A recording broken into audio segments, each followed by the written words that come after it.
mas estar numa igreja que eu tenho um carinho muito grande, uma igreja onde nós amamos, de pessoas pelas quais nós amamos e que temos um carinho muito especial. Quero agradecer ao convite, pastor Isaac, muito obrigado, um amigo de longas datas, e que já esteve muitas vezes em nossa igreja, tá? Um amigo pessoal.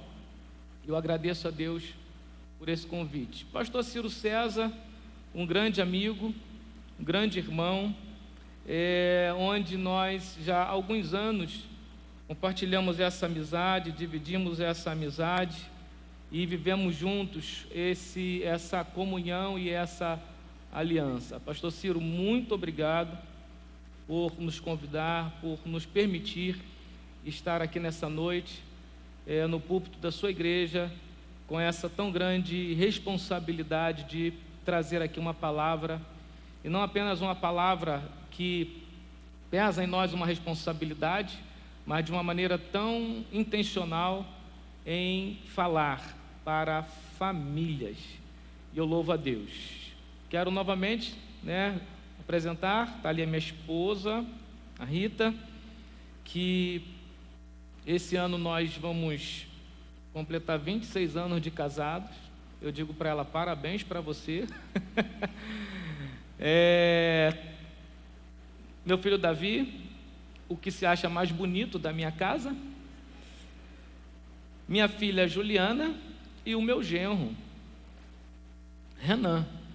Eu tenho um filho também, o Azaf, ele está na Turquia, ele está em missão, ele é um missionário, e nesse momento ele está numa missão na Turquia, já está há alguns dias, deve completar um período lá de 20 dias, está construindo tendas, está em Hatay, onde foi destruído por um terremoto, e está ali trabalhando na construção de tendas. E assim nós temos servido ao Senhor ali na Igreja Metodista Atos 2. Bom, vamos falar um pouco daquilo que Deus colocou no meu coração. Eu quero falar sobre herança de gerações e com o tema baseado no livro de Gênesis, no capítulo 31, no verso de número 19. E eu vou estar fazendo essa leitura, e sobre essa leitura eu quero caminhar e falar sobre herança de gerações. Eu vou ligar o meu relógio aqui para que eu não passe da meia-noite. Amém? Amém. Gênesis 31, 19 diz assim: quando partiram, Labão estava num lugar afastado, tosqueando suas ovelhas. Raquel roubou os ídolos da casa que pertencia a seu pai e os levou consigo. Que Deus abençoe a sua palavra nesta noite. A gente tem aqui um fato, a gente tem aqui um relato de uma filha que, ao sair de casa com Jacó, seu esposo, ela tem uma atitude, e o texto diz que ela roubou os ídolos da casa que pertencia ao seu pai e leva consigo na viagem. Raquel rouba os ídolos. Raquel pega aquilo que não lhe pertencia, mas ela carrega aqueles ídolos com ela. E é interessante que ela é movida muito por aquilo que já estava no seu coração e por aquilo que era para os seus pais de valor e de muita importância. E esse comportamento de Raquel, ele afeta a sua nova casa, afeta a sua nova família, afeta a sua jornada com Jacó. Jacó, que também engana o seu sogro, e eles carregam essa herança. que não lhes pertencia. Bom, eu quero falar sobre isso, sobre herança de gerações. E quando eu falo de herança de gerações, eu não quero falar de dinheiro, porque quando se trata de herança de família em que se envolve dinheiro, logo se pensa também em problemas. Herança de família parece que é uma das coisas mais complexas, inclusive quando se herda riquezas, bens, patrimônio, dinheiro. Parece que é algo tão tranquilo, mas às vezes não é. Mas eu não quero falar de algo material, mas eu quero falar de heranças de comportamentos que nós herdamos da nossa família. Você que é casado, você que é casada, se você fizer um exercício de memória aí onde você está e tentar se conectar ao seu pai, à sua mãe, você vai lembrar, você vai puxar na sua memória que você tem alguns traços do seu pai e da sua mãe. Vocês concordam comigo? Sim? Concordam comigo? E talvez você se pareça mais com o seu pai ou com a sua mãe. Eu falo de aparência, fisionomia. Agora, eu estou indo um pouco mais além e querendo trazer você ao pensamento e a uma reflexão de que muitas vezes nós herdamos comportamentos, e esses comportamentos eles afetam as nossas emoções, esses comportamentos eles afetam a nossa personalidade, eles afetam a nossa comunicação de modo geral. Comportamentos que nós herdamos de nossa família, comportamentos que talvez eu herdei do meu pai, que eu herdei da minha mãe, e talvez hoje, no nosso dia a dia, involuntariamente nós reproduzimos. A primeira coisa que eu quero falar nessa noite é sobre personalidade. Eu poderia falar sobre muitas coisas, mas não iria conseguir esgotar o assunto nessa noite. Mas eu quero falar apenas de algumas heranças que nós herdamos e involuntariamente nós carregamos no nosso dia a dia e muitas vezes não percebemos. E a personalidade, que é o estilo de vida, de lidar com as emoções, com as decisões, com a nossa rotina, com o nosso dia a dia. E isso é uma realidade, a forma como nós lidamos e muitas vezes como nós lidamos com a nossa própria identidade ou quem nós somos e as nossas reações pelas quais nós refletimos no nosso dia a dia. Quem já não ouviu a seguinte frase: você tem a personalidade do seu pai, ou você tem a personalidade da sua mãe? Quem já não olhou para o filho e falou: você tem a personalidade da sua mãe ou do seu pai? Quem já ouviu essa frase? Quem já ouviu? Já falou isso para alguém? Olha, você tem a personalidade da sua mãe. Talvez você já ouviu isso, ou já falou isso para o seu filho ou para o seu pai, e é uma realidade. Por exemplo, o pai, ele de repente, ou o seu pai foi uma pessoa muito quieta, muito calada, e você cresceu em casa com um pai muito calado, muito quieto, muito na dele. Eu não sei se tem pai aqui que é assim, é caladão, é na dele. Chegou do trabalho caladão, sentou no sofá caladão, está vendo a televisão, na dele, e não é de muito falar. Ou talvez o pai é aquele expansivo, falante, barulhento, explosivo. Tem pessoas assim, e aí a gente olha talvez para a figura da mãe, e a gente vê que aquela mãe é aquela mulher que raramente toma decisões, tudo ela deixa para o marido decidir. E quando a gente cresce num lar assim, a gente vai observando, os filhos vão observando. Ou talvez também tem aquela mãe que visivelmente ela rouba a cena, ela dá as opiniões, ela toma a frente, ela é aquela que resolve os problemas. Como também tem aquelas que são muito inseguras para tomar decisões e deixam tudo por conta do marido. Bom, qual o grande problema aqui, ou um dos problemas aqui? Se o pai ele é quieto, é reservado ou sem atitude, é muito provável que o filho possa reproduzir aquele comportamento e também desenvolver uma timidez. E ser aquele futuro marido que também não toma atitudes, que não tem iniciativas.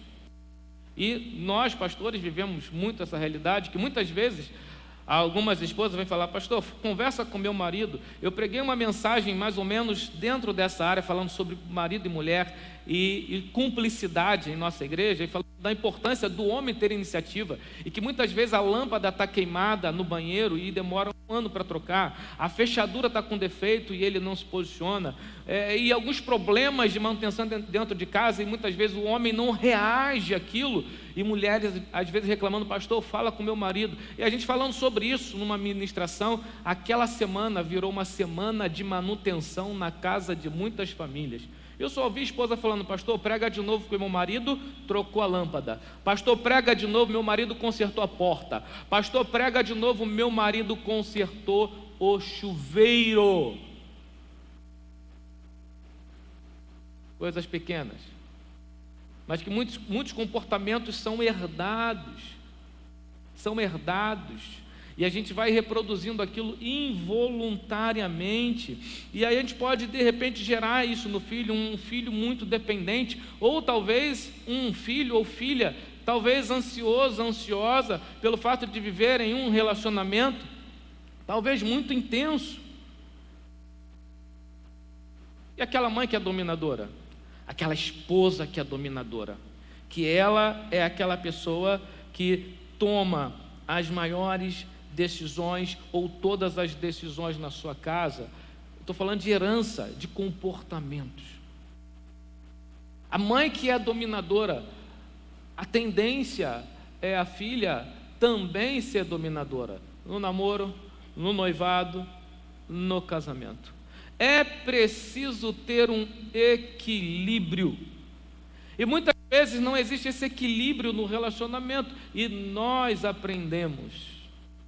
Não existe, e dificilmente vai ter. E eu tenho pouco mais de 40 anos, pouco mais para cima, e eu vim dessa geração em que meu pai não sentava para falar: olha, faça isso, não faça aquilo. E a maioria dos comportamentos que a gente aprende vendo dos nossos pais. E isso pode gerar uma herança de comportamento. Bom, a Bíblia nos ensina que o lar é um lugar de formação. E eu preciso, por ser um lugar de formação, formar. Eu preciso ter o cuidado de ser um orientador aos meus filhos. Se você tem filhos, independente da idade, precisamos ser orientadores, intencionais, sobre aquilo que eles precisam entender.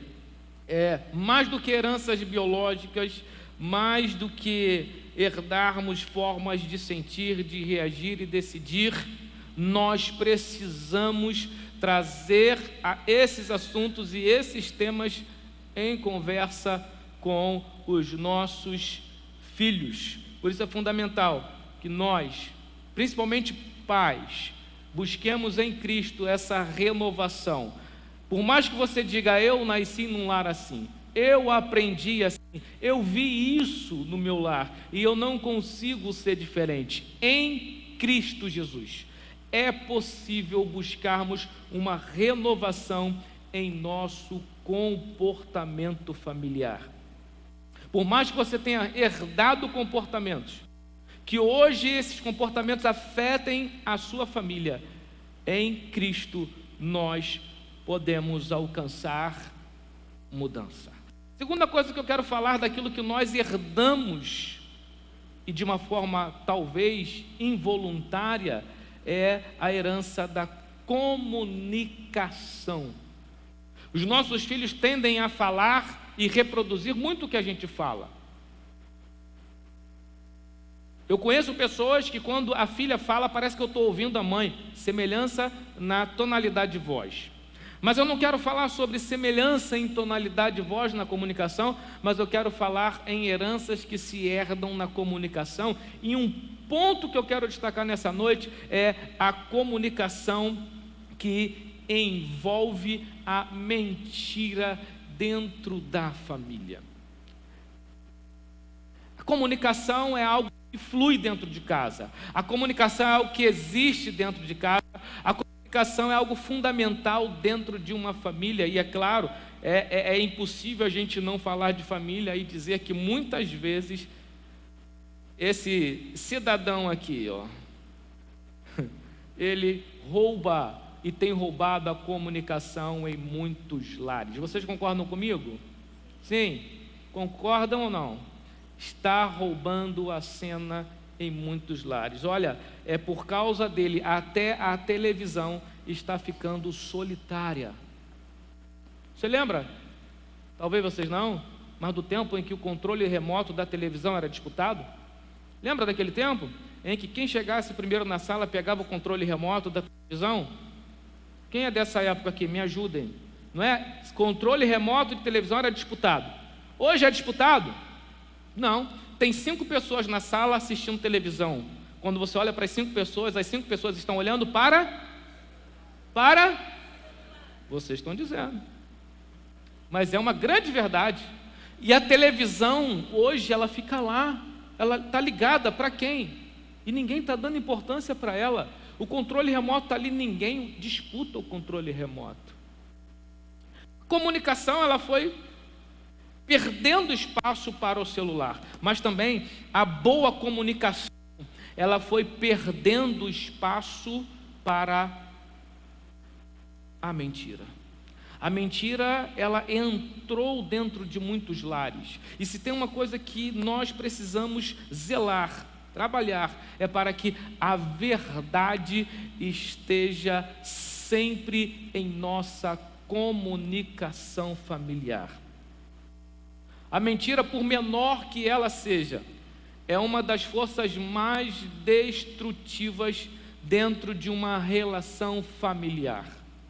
Estou falando de algo que é uma realidade e que ela busca em espaço e ela tenta de alguma forma entrar em nossa comunicação familiar.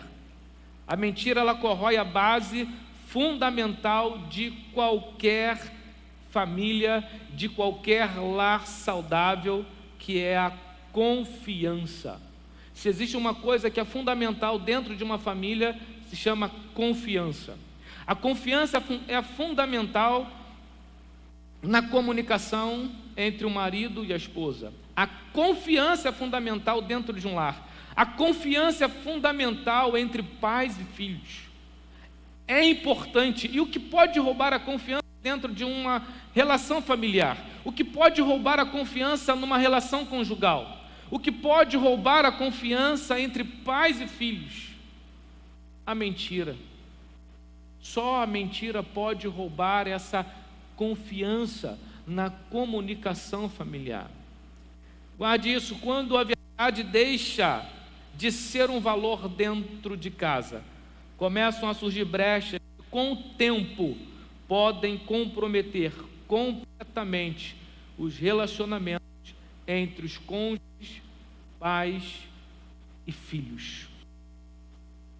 E aí a gente pode observar alguns prejuízos que a mentira pode causar dentro de um lar através da comunicação. Ela destrói a confiança e a família perde esse alicerce de relacionamento e de uma comunicação confiável. Quando alguém quebra esse elo de confiança, quando alguém quebra esse elo invisível de confiança, isso gera uma insegurança emocional no relacionamento familiar. Mesmo que o perdão venha, mesmo que depois de uma mentira alguém peça perdão, e aí a gente percebe que, infelizmente, o relacionamento dificilmente ele é o mesmo, desde que haja um verdadeiro arrependimento. E só o tempo pode reconstruir esse sentimento. Isso acontece muito com os filhos, que mentem muitos para os pais. E chega um momento que aquela relação de confiança ela é desgastada. E às vezes o pai ou a mãe diz para o filho: olha, está difícil acreditar em você. Eu não sei se eu acredito no que você está dizendo. Então, a mentira dentro de um relacionamento entre pais e filhos, entre cônjuges, ela traz sérios prejuízos emocionais. A mentira ela também causa feridas profundas no relacionamento. A mentira gera mágoa, a mentira gera uma sensação de traição, a mentira gera insegurança no relacionamento. Nenhum relacionamento se sustenta, nenhum relacionamento consegue ir adiante com um sentimento de mentira. Isso causa insegurança. Eu estou falando de algo que hoje nós estamos vendo em muitas famílias. E lamentavelmente estamos vendo no relacionamento de muitas famílias cristãs. E qual a consequência da mentira? A mentira nos relacionamentos, ela faz com que a pessoa que foi vítima dessa mentira, ela se sinta desvalorizada. A dor de ter sido manipulada por alguém tão próximo. E essa dor, e esse sentimento de achar que foi manipulado por alguém tão próximo, daquela mãe que tem aquela dor de sentimento que foi manipulada por um filho, pela mentira de uma filha, e que foi manipulada pela mentira do seu esposo, ou vice-versa. Muitas vezes esse sentimento de ter sido manipulado pelo outro por uma mentira dói muito mais do que uma ferida física. Irmãos, estou falando de algo que pode destruir relacionamentos. Eu estou falando de algo que pode destruir uma confiança entre pais e filhos. Eu estou falando de algo que pode minar e destruir a confiança de marido e mulher. De uma coisa que aparentemente pode ser tão pequeno, mas é destrutivo para uma relação familiar, destrutivo na comunicação. É a mentira. Com isso, existem casais que estão feridos por causa da mentira. E essa é uma dura verdade. Muitos casais hoje estão com seus relacionamentos estremecidos por conta de mentiras que não foram tratadas, não foram curadas e que não foram saradas. Existem filhos feridos por mentira de seus pais. Pais que sustentaram o relacionamento com seus filhos, pais que sustentaram a comunicação com seus filhos baseado em mentiras. E quando a verdade veio, causou feridas no coração daquele filho, daquela filha, e existem filhos com feridas profundas na sua alma, porque pais nutriram durante muito tempo mentiras dentro do seu lar. Quantos foram os filhos que viram constantemente seus pais mentindo? Quantos pais, em algum momento, nunca disseram, e eu já ouvi isso em muitos depoimentos, pais dizerem: olha, faz o que eu mando, mas não faça o que eu faço. Não é uma frase nova, talvez alguns já ouviram essa frase. Quantos filhos já não advertiram seus pais e disseram: está mentindo, pai? Está mentindo, mamãe? Está mentindo? E quantos pais já foram constrangidos por um posicionamento dos seus filhos? Mas talvez não se perceba hoje, mas lá na frente, com o passar dos anos, esse filho vai herdar essa herança de mentira na sua vida. Ou ele vai estar ferido por muito tempo com a ferida causada pela mentira, ou ele vai herdar o comportamento e ser um mentiroso quando estiver com a sua família em sua casa. São heranças que nós não podemos permitir que nossos filhos venham herdar. Existem pais decepcionados com os seus filhos por conta da mentira. Existem pais que já não acreditam mais em seus filhos porque eles mentem muito. E lamentavelmente, estou falando de lares cristãos, de filhos cristãos, que conseguem mentir para os seus pais e que sustentam um relacionamento e uma comunicação baseada em mentiras, e que muitas vezes estão dentro de igrejas, são cristãos, mas que vivem num relacionamento pautado por mentiras. Pais desacreditados em seus filhos por conta da mentira. A mentira afeta a nossa moral. Pais que mentem perdem o direito de exigir a verdade dos seus filhos. Quando um lar nutre um relacionamento e uma comunicação pautada em mentira, isso fere a nossa moral. Independente do que nós estamos vivendo, independente daquilo que você precisa falar ou dizer, nós precisamos nutrir em nosso lar uma comunicação, seja baseado apenas na verdade. Nós precisamos nutrir uma comunicação em nossa família, marido e mulher, pais e filhos, pautados na verdade. Quando isso não acontece, a nossa moral, ela é destruída. A nossa moral, ela cai em descrédito. A integridade de um pai, ou a integridade de uma mãe, ou a integridade dentro de uma família, ela vira algo negociável. A integridade passa a ser algo negociável dentro de uma família. E a família acaba virando um terreno de mentira e de hipocrisia. Por quê? Porque a verdade, porque a honra, porque a integridade, ela é negociável. Viva o que você viver, mas não abra mão da verdade dentro da sua casa. Eu quero falar de uma herança também que envolve relacionamento.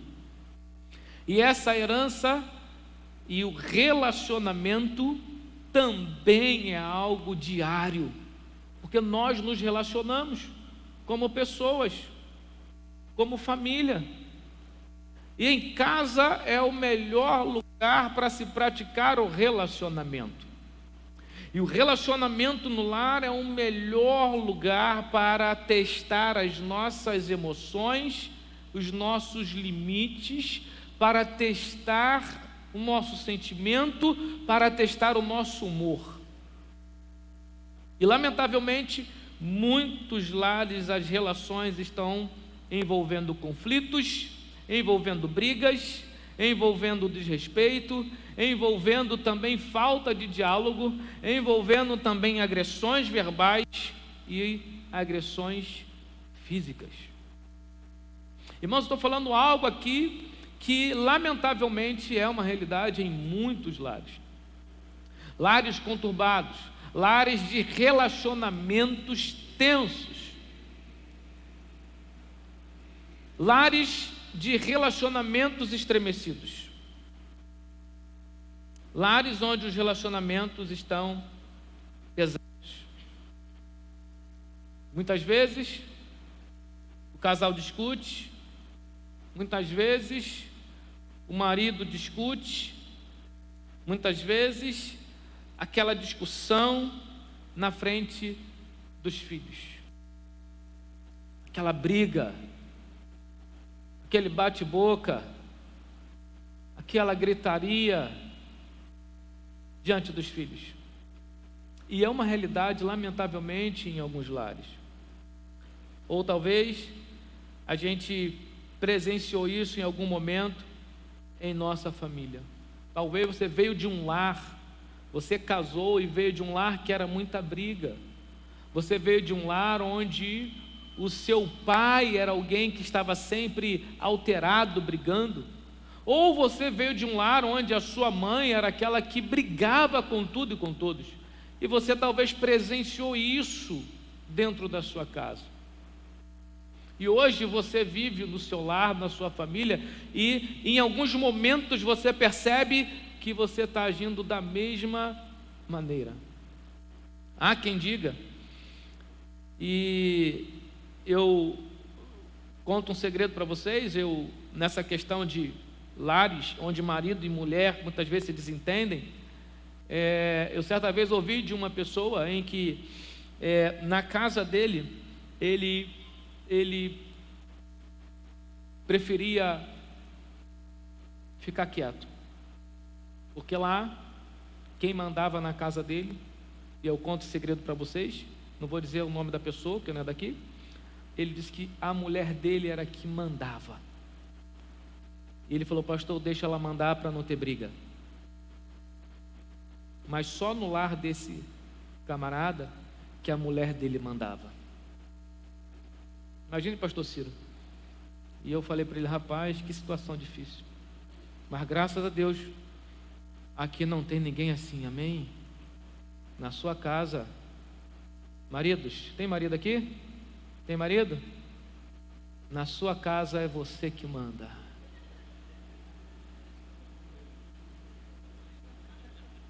Fala amém.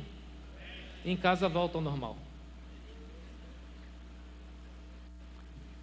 E eu conto outro segredo. Ele ainda diz assim: quando ela está alterada, só na casa dele que acontece isso, tá, gente? Eu tenho até medo.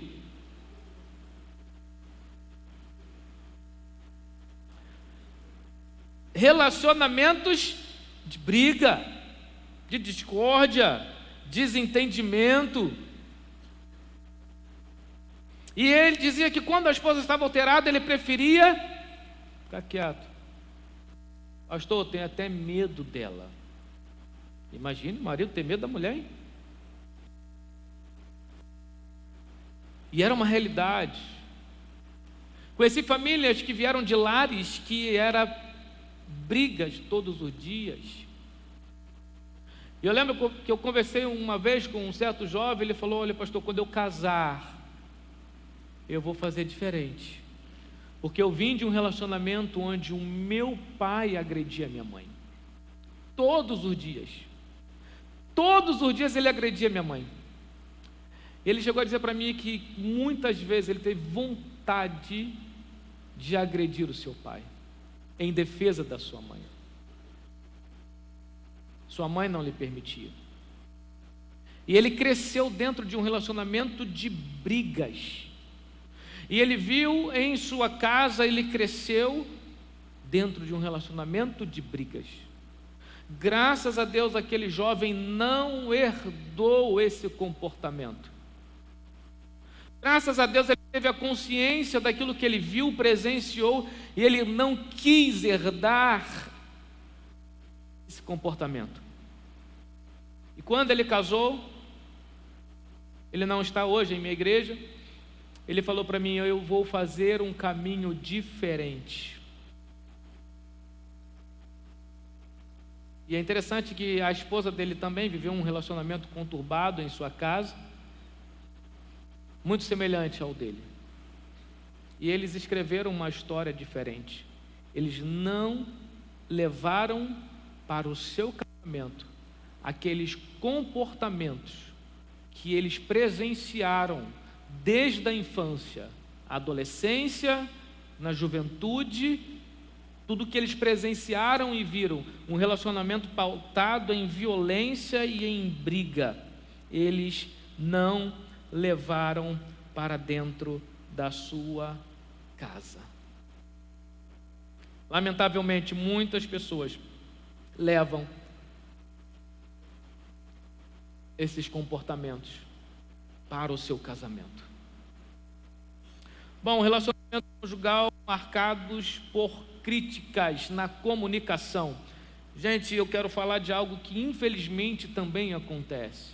Isso afeta a autoestima quando o relacionamento é pautado por críticas, quando há muita crítica dentro da família, quando há pouco elogio na comunicação, há mais crítica do que elogio, há uma facilidade para crítica muito grande, e isso afeta a autoimagem, né? A pessoa vive uma autoimagem muito negativa, porque ela ouve mais críticas dentro da sua vida do que elogios. Isso gera uma falta de autoafirmação e dificuldade nos relacionamentos. Por quê? Porque essa pessoa só recebe crítica dentro de casa. Esse filho só recebe crítica dos seus pais. E isso afeta a sua autoimagem, isso gera uma dificuldade de se relacionar, porque ele pensa, eu não vou me relacionar com outra pessoa, porque meu pai diz que eu sou assim, minha mãe me critica por isso, eu não sei fazer nada, eu não consigo acertar nada do que eu faço, eu não consigo me comunicar como eles querem que eu me comunique, eu recebo crítica em tudo. Então essas pessoas, elas vão se isolar da sociedade. Por quê? Porque o relacionamento familiar é muito mais críticas do que elogios. A esposa pouco ouve elogios, mais críticas. O esposo ouve muitas críticas e pouco elogio. Nós precisamos mudar a nossa comunicação e trazer mais elogios para os nossos familiares. Eu sei que talvez o filho, ele custa fazer uma coisa que te desperte um incentivo para um elogio, mas a hora que ele acertar, elogia. Ele precisa ouvir elogio também. E no relacionamento isso é muito importante. No relacionamento conjugal isso é muito importante.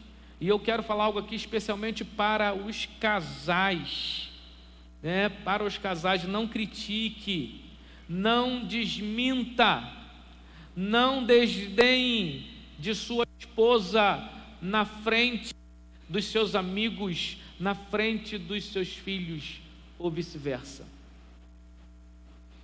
Não critique a sua esposa na frente das pessoas. Não desminta a sua esposa ou seu esposo na frente das pessoas. Não desmereça, não desdenhe da sua esposa ou do seu marido na frente das pessoas. A sua esposa chega perto dos seus amigos, você olha para ela, ué, que roupa é essa? Que cabelo é esse? Acabou. Nunca faça isso. Nunca desmereça pessoas da sua família na frente de outras pessoas. Isso pode causar feridas profundas. Há um texto em Provérbios, no capítulo 17, verso 13 e 14, que vai dizer assim: quem paga o bem com o mal, não afastará o mal da sua casa.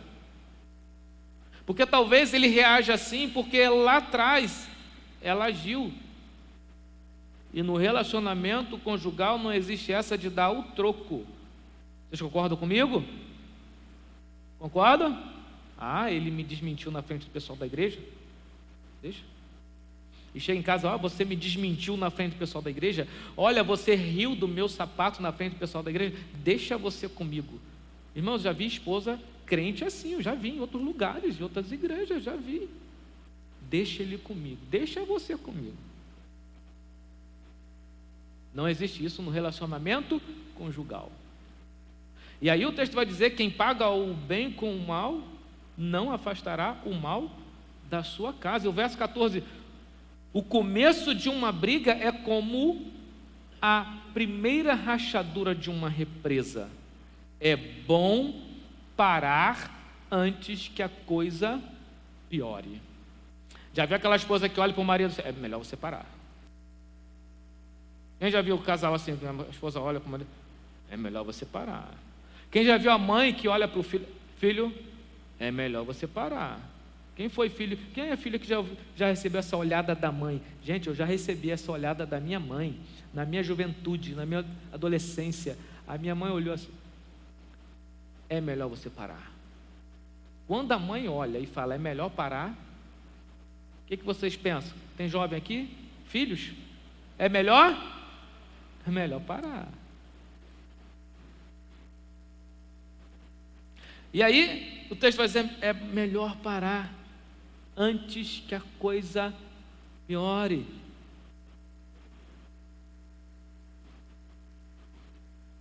É melhor. Eu até entendo que muitas vezes nosso comportamento, a comunicação dentro de casa é uma comunicação que você herdou involuntariamente de sua família. E isso acontece. Muitas vezes são respostas automáticas. E comunicação é algo precioso. E muitas vezes isso acontece dentro de casa. Eu estou falando aqui algo que eu também vivo. Já viu aquelas respostas automáticas? Resposta automática, sabe o que é isso? É você responder sem pensar. Isso acontece na sua casa? Não me acontece. Respostas automáticas. E essas respostas, muitas vezes, elas ferem, elas machucam, elas causam feridas, elas suscitam a ira. Porque são respostas automáticas, reativas, talvez conscientes, talvez inconscientes, muitas vezes respostas reativas na comunicação familiar.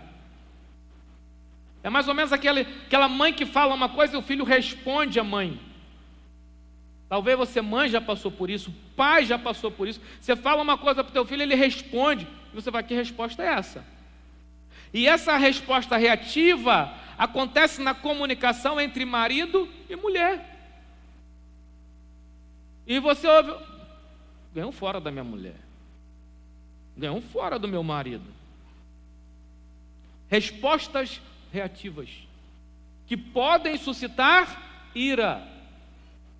E aí o texto vai dizer que essas reações na comunicação, elas podem causar rachaduras numa represa, podem causar rachaduras num relacionamento.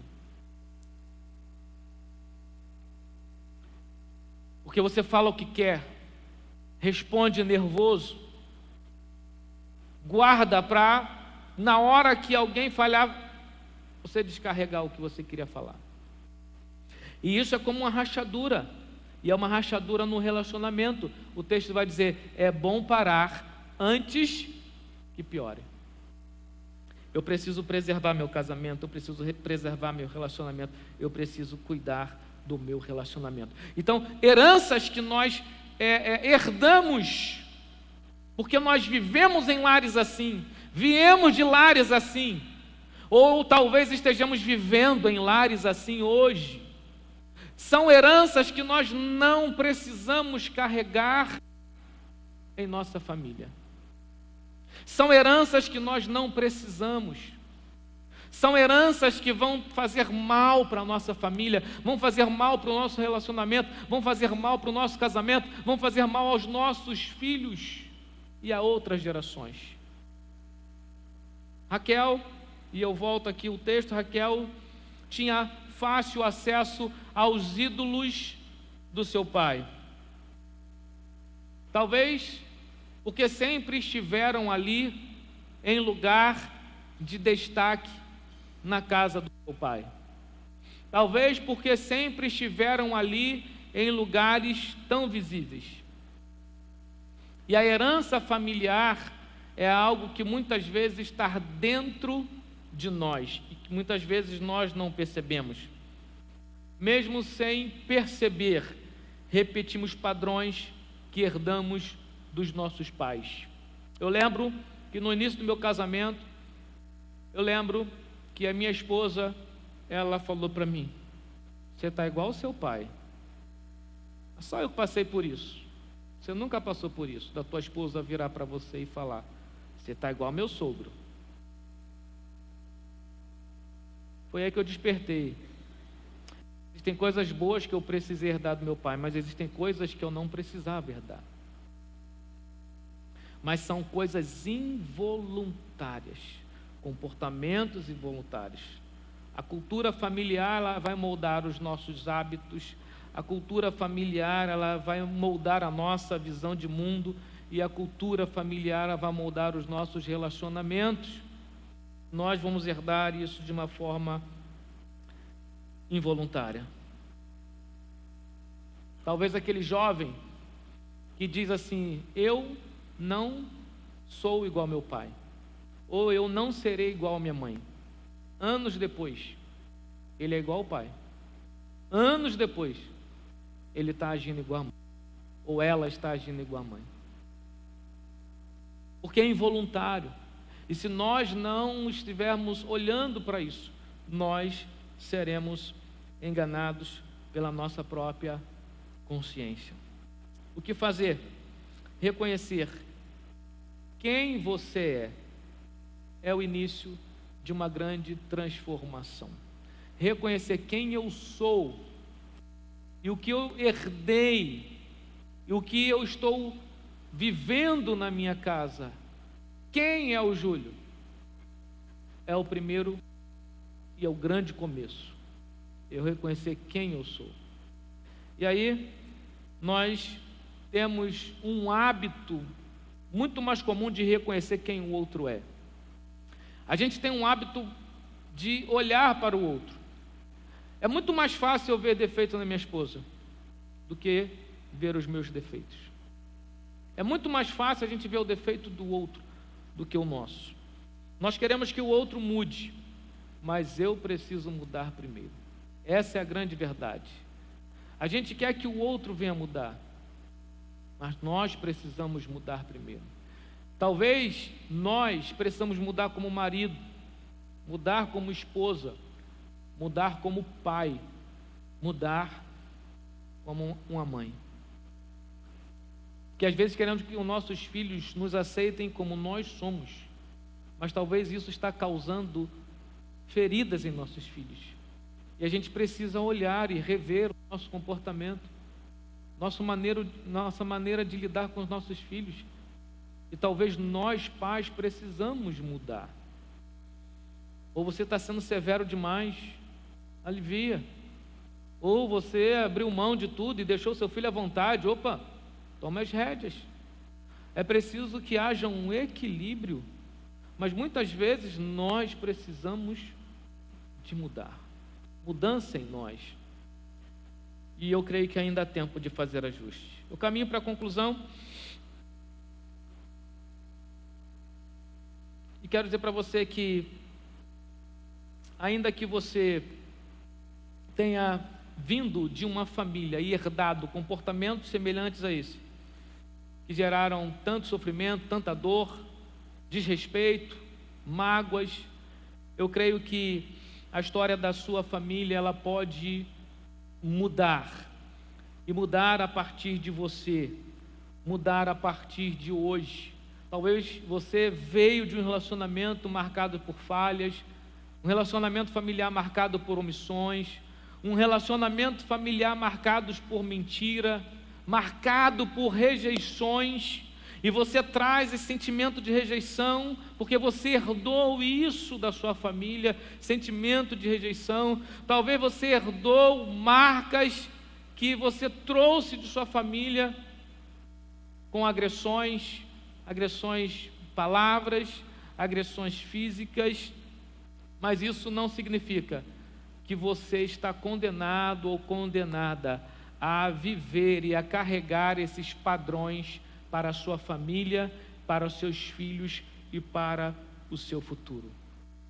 Quando Raquel, esposa de Jacó, quando ela furtou os ídolos da casa do seu pai, ela carregou com ela, escondido, aquilo que Deus queria que ela deixasse para trás. Ela carrega com ela aquilo que Deus não pediu para ela carregar.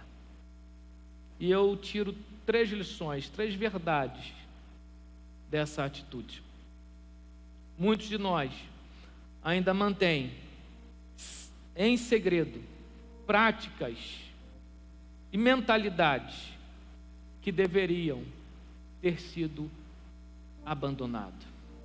Segundo, ídolos modernos como mágoa, orgulho, mentirinhas, indiferença, violência ainda seguem escondidos no alforje de muitos corações. Ídolos modernos, mentirinhas. Ídolos modernos, mágoa, orgulho. Muitos carregam ainda escondidos dentro dos seus corações. Terceiro, isso atrasa a sua caminhada rumo ao propósito que Deus tem para a sua família. Atrasa o propósito de Deus. E é preciso se livrar dessas heranças que não te pertencem. Não pertence à sua família. Não carregue com você aquilo que Deus não mandou você carregar. Não carregue com a sua família em seus sentimentos, em seu comportamento, suas comunicações e relações. Não carregue com você heranças que Deus mandou você deixar para trás. Que Deus nos abençoe nessa noite. Que a palavra de Deus abençoe seu coração nessa noite. Que você carregue heranças de coisas boas, de bons ensinamentos, de bons relacionamentos, daquilo que Deus mandou você levar e carregar em sua família. Que Deus nos abençoe, que Deus abençoe a sua vida, que Deus abençoe as nossas famílias, no nome de Jesus. Obrigado, pastor, muito obrigado, que Deus abençoe esta amada igreja e as suas famílias.